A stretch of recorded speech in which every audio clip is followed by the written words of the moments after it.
Noticed our new supplier, huh? Alphatech's been around about a century. They got started outfitting national armed services in South Asia. Back in the 30s, they moved out to the independent core system colonies and made some breakthrough in magnetic monopoles. You run into an ICSC Merc outfit now, it's a good bet they carry Alphatech guns.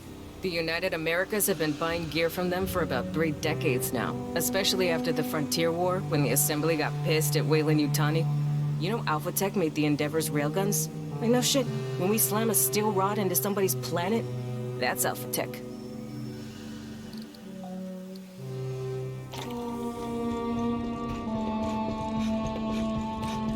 Curious. Our first opportunity to study the remains of a xenomorph crusher. Crushers are a quadruped strain. They move quickly in straight lines, but are incapable of the agile leaps of runners and prowlers. Their headplate is similar to that of Praetorian nest guards. A charging crusher uses it to bludgeon their prey. It is sturdy enough to deflect small arms fire. Fire teams lure crushers to obtain shots from the flanks or rear. Similar xenomorphs have been encountered previously, usually born from thick-skinned herd animals. The crusher appears unique to LV-895. I will pass your recordings to Colonel Ship. I know she will be intrigued. Their headplate is similar to that of Praetorian nest guards. A charge similar xenomorphs have been encountered previously, usually born from thick-skinned...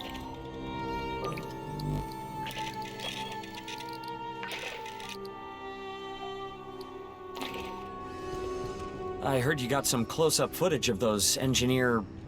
spear thingies. Hey, can I see? Okay, no sign of electromagnetic activity inside them. No engineer writing on the surfaces, just solid carbonized metal. Huh. They stand out from the environment, but don't have any obvious purpose.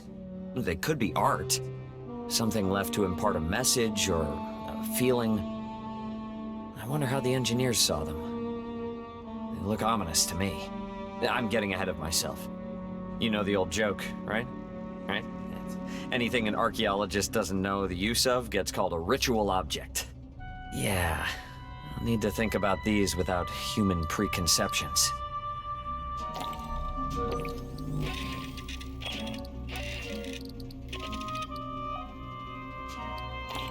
Oh? You scanned a statue? You noticed how strange those are, huh? In these new ruins, every time you see a giant engineer head, the face has been knocked off. Yeah. Busted. Defaced. This is interesting, though. By the exposure patterns, it looks like all the heads were damaged around 2,000 years ago. And that's about when we think the engineers abandoned this moon. It could imply the engineers did this themselves. If it was a quake or some third party, the same would have happened to the heads at the main ruins. Cynthia's site, too. And that was easy to find, close to Paula Station, visible from the air if you knew where to look. This new ruin was practically buried. So why only these heads?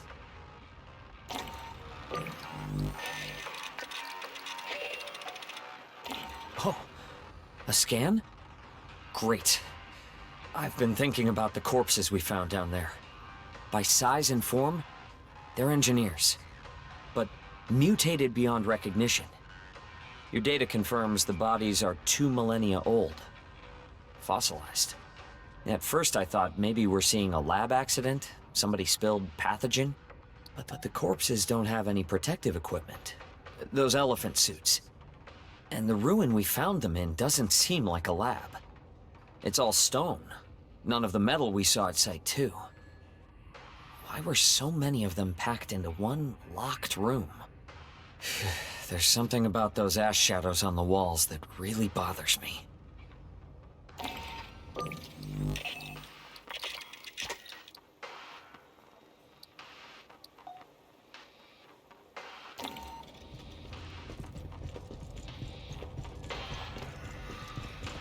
You pulled a scan off one of those corpses? Let me see.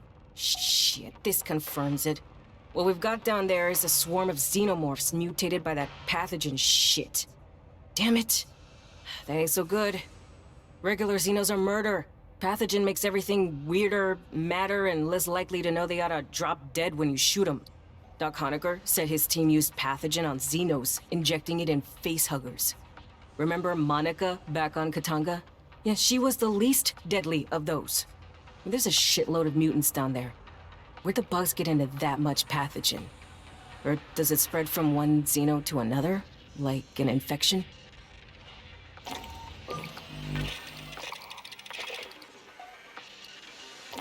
Que carajo, is that smell you? Oh, I bet it's from the spore pods in the mutant hive. I overheard Ship talking about them. She said the mutant Xenos are growing fungus in that goop they spew all over. Probably a local species, maybe a mutation of something from Pala Station. Then she said 200 some kinds of ant race fungus in their hives, and kind of blanked when she started rattling off Latin names.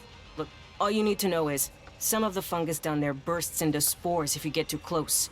They'll glow when they're about to pop, so pay attention. Decontaminate before you shower. Who knows what that shit would do in our plumbing?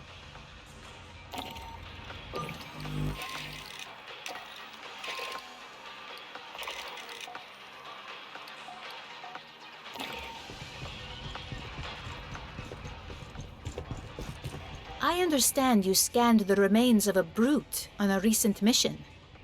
May I examine your data? They are a particularly resilient mutation. You doubtless noticed its arms. Rather than hands, they end in clumps of dense biomass, used to batter prey. You may have been too occupied to notice brutes lack a tail. Colonel Ship hypothesizes it was lost due to the creature's method of locomotion. Without fingers, it cannot move along walls and ceilings, so it no longer requires a counterbalance. This is mere speculation, of course. We know little at this point. These mutations can leap quite astonishing distances. The impact is sufficient to drive their prey to the ground and knock down those nearby. There are many unanswered questions about the Mutant Queen. How did she come to be? Was she exposed to Pathogen as an adult by a mutant invading her sanctum at Pala Station? Or perhaps the mutant brood stole a rare queen burster egg and raised it themselves. It is clear she played no role in the proliferation of the mutants. We saw no eggs, and no sign she ever possessed an egg sac. Her role seems limited to leadership, directing her brood against the non-mutated xenomorphs. It is interesting she developed a full-body armored carapace, beyond that of a Praetorian. We are fortunate to have encountered her in a molting phase, when sections of this protective chitin could be more easily shut off.